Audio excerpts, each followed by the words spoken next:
The new Act means anyone convicted of trying to coerce someone into marriage could be jailed for up to 2 years. The victim, friend or the police can apply for a forced marriage protection order. These court injunctions will forbid families from actions such as taking people abroad for marriage, seizing passports or intimidating victims. The UK's Justice Minister told the Conference on Domestic Violence what the UK government's role would be. As with the other forms of domestic violence, forced marriage and honour-based violence crosses all social barriers. They are, I think, two of the most heinous practices that can take place in our society. And what we as a government has said is they will quite simply not be tolerated. Addressing forced marriage and honour-based violence is part of our overall strategy in tackling domestic violence, and I'm actually quite proud of the fact that since 1997 our government has risen to that challenge.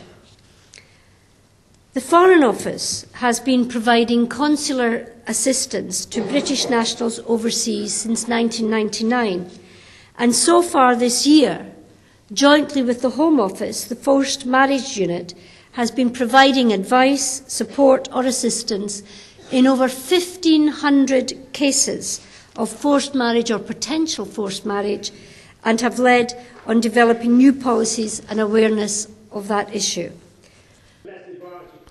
The legislation is the first to specifically target the problem of forced marriages. Penalties for breaching an order include up to 2 years' imprisonment. Today sees a real step forward in the work to tackle forced marriage with the commencement of the Forced Marriage Act. Forced marriage is an abuse of fundamental human rights.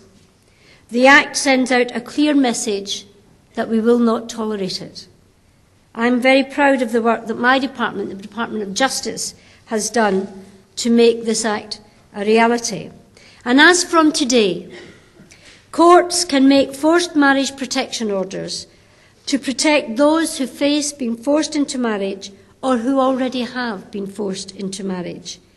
It will become a powerful and useful new tool for those trying to protect victims of forced marriage. The Minister also says the UK is determined to do all it can to help ensure that no one is forced into marriage against their will.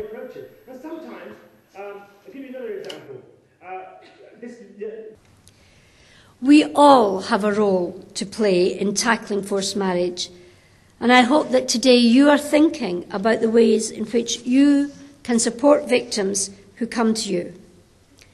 This is not an issue that the government alone can tackle, any more than it's an issue that any of you alone can tackle.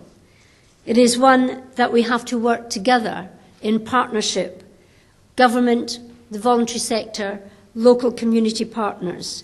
We need the input of everyone, including practitioners in the voluntary sector and indeed in the communities themselves.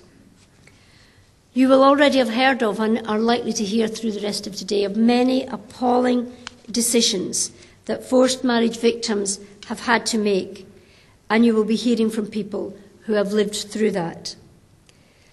Those individual stories demonstrate the degree to which victims require our assistance and the support of very many organisations.